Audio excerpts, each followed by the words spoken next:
Cricket आए दिन sports से रिलेटेड खबरें टीवी या अखबार में आती रहती है, फिर चाहे वो खबर कितनी भी बड़ी हो या फिर छोटी। मगर क्रिकेट एक्चुअल में जितना सुंदर दिखता है उतना असल में नहीं है, बल्कि काफी नेगेटिविटी से भरा हुआ है। और इस तरह की बात को 2007 की पाकिस्तानी टीम से बेटर कौन जान पाएगा। वो टीम जो कि आई तो थी इंजमामुल हक की कैप्टनसी में वर्ल्ड कप खेलने, मगर अनफॉर्चुनेटली उन्हें कुछ ऐसा देखने को मिला जिसने उस पूरे 2007 के ओडीआई वर्ल्ड कप के साथ साथ पूरी दुनिया को हिला के रख दिया। हमने क्रिकेट में कई बार शॉकिंग इंसिडेंट सुने हैं, फिर चाहे वो 2013 की स्पॉट फिक्सिंग हो या फिर 2008 का मंकी गेट स्कैंडल, मगर इन सब इवेंट्स में डेथ इन्वॉल्व नहीं थी। मगर जो 2007 में देखना पड़ा पाकिस्तानी टीम को वो इस सबसे बियॉन्ड था, और वो था उनके कोच बॉब वुलमर की death. He was killed in his hotel room in Jamaica just hours after his team had suffered a humiliating defeat against Ireland in the Cricket World Cup. Yes, you heard it right। जहाँ पे एक तरफ Pakistani team world cup में struggle करते हुए नजर आ रही थी, वहीं दूसरी तरफ उन्हीं के कोच के साथ ये सब हो जाएगा जिसका किसी को भी आइडिया नहीं था। बॉब वुलमर की डेथ के बाद पूरे दुनिया में कॉन्स्पिरेसी थ्योरीज का जन्म होना स्टार्ट हो गया था। मगर आखिर उनकी डेथ के पीछे क्या राज था? क्या सही में इसमें पाकिस्तानी प्लेयर्स का इन्वॉल्वमेंट था? Let's find out what killed Bob Woolmer.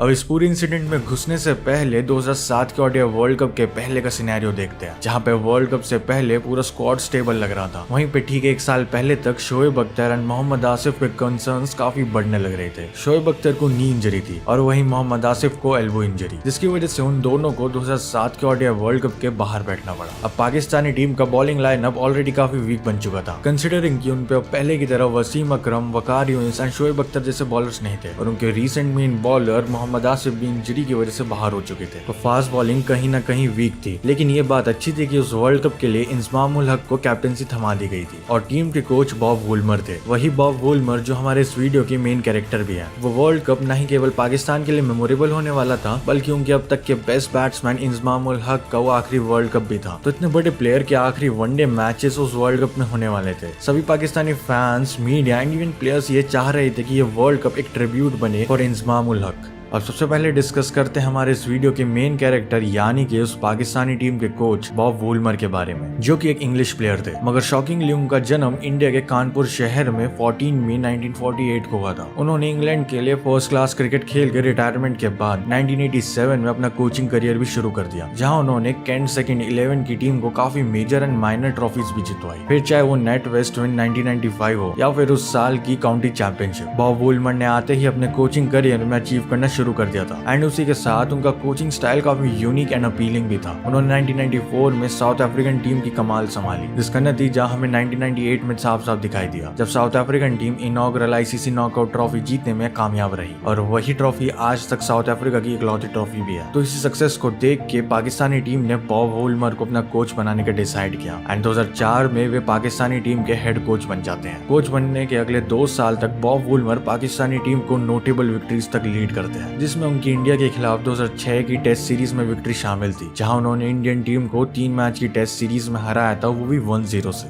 इसी के साथ साथ उन्होंने इंग्लैंड को भी ODI series and test series में हराया था, क्योंकि उस टाइम पे एशेज जीत के आ रही थी। अब इन्हीं कुछ पॉजिटिव्स एंड नेगेटिव्स के साथ पाकिस्तानी टीम चली जाती है 2007 का ओडीआई वर्ल्ड कप खेलने। एज डिस्कस अर्लियर, उनके स्क्वाड में कोई मेन फास्ट बॉलर नहीं था, एंड इवन उस स्क्वाड में एक्सपीरियंस की कमी साफ साफ नजर आ रही थी। उस वर्ल्ड कप का फॉर्मेट थोड़ा डिफरेंट था, एंड उसके हिसाब से पाकिस्तान को 3 मैचेस ग्रुप स्टेजेस में जीतने पड़ेंगे, और उसके बाद ही वो आगे के मैचेस के लिए क्वालिफाई कर पाएगी, जिसे सुपर 8 भी कहते हैं। अब ग्रुप मैचेस में उतनी बड़ी चुनौती नहीं थी। पाकिस्तान के सामने फॉर्म खो चुकी वेस्ट इंडीज, आयरलैंड और जिम्बाब्वे थी, जिसकी वजह से हर पाकिस्तानी फैन सीधा सुपर 8 के बारे में सोच रहा था। जब इंडिया उस वर्ल्ड कप में पहले ही राउंड में बाहर हो सकती है, तो पाकिस्तानी टीम क्या चीज है। तो एटलीस्ट 2 मैचेस जीतने थे, लेकिन किसे पता था कि जो पाकिस्तान सोच के जा रही थी उसका बिल्कुल अपोजिट होने वाला है, क्योंकि अपना पहले ही मैच पाकिस्तान वेस्ट इंडीज से हार जाती है। पाकिस्तान को उस मैच में 242 का टारगेट चेस करना था, लेकिन वो 187 के टोटल पर आते ही क्रम्बल कर जाती हैं, एंड वो मैच गवा बैठती है। अब उनके लिए अगला हर एक मैच नॉकआउट मैच में कन्वर्ट हो चुका था, और एक हार उनके सुपर 8 के सपनों को खत्म करने की पावर रखती थी। पाकिस्तान का अगला मैच आयरलैंड के खिलाफ था, एंड अनफॉर्चुनेटली पाकिस्तान वो मैच हार जाती है, और किसी बड़ी टीम से नहीं बल्कि आयरलैंड से उन्हें हार का सामना करना पड़ता है, एंड इसी के चलते उनके सुपर 8 के सारे रास्ते बंद हो गए। आयरलैंड की बॉलिंग के सामने पाकिस्तान केवल 132 रन ही बना पाए, एंड इन एक्सपीरियंस बॉलिंग के सामने आयरलैंड ने वो मैच 3 विकेट से अपने नाम कर लिया। बट उसके बाद जो हुआ वो क्रिकेटिंग वर्ल्ड से कुछ अलग ही था। एक तरफ पाकिस्तान ने आयरलैंड से हार कर वर्ल्ड कप हिस्ट्री का एक बहुत बड़ा अपसेट दे दिया था, तो वहीं दूसरी तरफ पीठ पीछे एक तूफान पनप रहा था जिसका किसी को भी कुछ आइडिया नहीं था। डेट थी 17 मार्च 2007, वो दिन जब पाकिस्तान और आयरलैंड के बीच मैच हुआ था। इसके बाद सभी Pakistani fans and media Pakistani team को क्रिटिसाइज करने में लगे हुए थे एंड किसी को भी आइडिया नहीं था कि उन्हें अब और कितना बुरा देखने को मिलने वाला है। पाकिस्तान की शॉकिंग डिफीट के ठीक अगले दिन यानी 18 मार्च 2007 को Bob Woolmer Pakistani head coach की अनकॉन्शियस मिलने की खबर सामने आती है, जिसे सुनकर पूरा क्रिकेट मीडिया शॉक में चला जाता है। ये खबर जमाइका के पेगासस होटल से आती है जहां पे पूरी पाकिस्तानी टीम रुकी हुई थी एंड सरप्राइजिंगली बॉब वुलमर को वहीं पर अनकॉन्शियस स्पॉट किया जाता है। बॉब वुलमर को सबसे पहले होटल के स्टाफ के द्वारा देखा गया था और उसके तुरंत बाद ही स्टाफ की तरफ से उन्हें यूनिवर्सिटी हॉस्पिटल ले जाया जाता है। उनकी जिंदा रखने की तमाम कोशिश करने के बावजूद उनकी डेथ हो जाती है एंड उन्हें डेड डिक्लेयर किया जाता है। उनकी डेथ के इंसिडेंट के बाद मानो एक शॉक वेव सी दौड़ पड़ी पूरे ही क्रिकेटिंग वर्ल्ड में, क्योंकि एक क्रिकेट टीम के कोच का बीच वर्ल्ड कप में इस तरह से मर जाना पूरी तरीके से अनएक्सपेक्टेड था। इनिशियल रिपोर्ट्स में ये स्पेकुलेट किया जाने लगा कि उनके डेथ के वेरियस कॉजेज हैं, इंक्लूडिंग हार्ट अटैक। अब डेथ का कॉज चाहे कुछ भी हो, लेकिन ये जरूर कंफर्म था कि डेथ का कॉज सस्पिशियस जरूर है। इसी के चलते जमाइकन पुलिस ने इमीडिएटली इन्वेस्टिगेशन शुरू कर दी। उन्होंने पूरे होटल फ्लोर को सील्ड ऑफ कर दिया एंड वुलमर के रूम के फॉरेंसिक एग्जामिनेशंस करने शुरू कर दिए। यहाँ पे बॉब वुलमर की ऑटोप्सी चल रही होती है। वहीं पे उसी दौरान पाकिस्तान का मैच जिम्बाब्वे से हो रहा था। पाकिस्तान जिम्बाब्वे को कन्विंसिंगली 93 रन से हरा देती है, लेकिन जस्ट इमेजिन उन पाकिस्तानी प्लेयर्स पे क्या बीत रही होगी। एक मैच जीत जाना, वो भी तब जब ठीक 2 दिन पहले आप ही के कोच की मौत एक अनआइडेंटिफाइड तरीके से हुई हो। पहले इन्वेस्टिगेशन चलती रहती है एंड अपडेट 22 मार्च आ जाती है और पुलिस ये रिवील करके बताती है कि उन्हें ये लग रहा है कि ये एक मर्डर है, ना कि कोई नेचुरल कॉज से हुई डेथ। पुलिस फर्दर बताती है कि बॉब वुलमर की डेथ शायद स्ट्रैंगल तरीके से हुई, यानी कि किसी ने उनका गला दबा के मारा है। अब चीजें यहाँ से कई गुना बिगड़ने वाली थी कि मर्डर के चांसेस जो इन्वॉल्व हो चुके थे इसमें, मगर इसकी पुलिस जांच पड़ताल कर रही थी एंड इस बात की कोई प्रॉपर कंफर्मेशन नहीं थी। पाकिस्तान टीम पूरे तरीके से वर्ल्ड कप से बाहर हो चुकी थी। सभी जगह से बॉब वुलमर के लिए ट्रिब्यूट्स आ रहे थे। ये सब कुछ दिनों तक चलता है। पुलिस और इन्वेस्टिगेशन टीम के द्वारा एक फाइनल वर्डिक्ट आता है। इस फाइनल वर्डिक्ट में सिंपली जमाइकन पुलिस बॉब वुलमर की डेथ को एक नेचुरल कॉज का नाम देती है और ये केस यहीं पे एंड हो जाता है।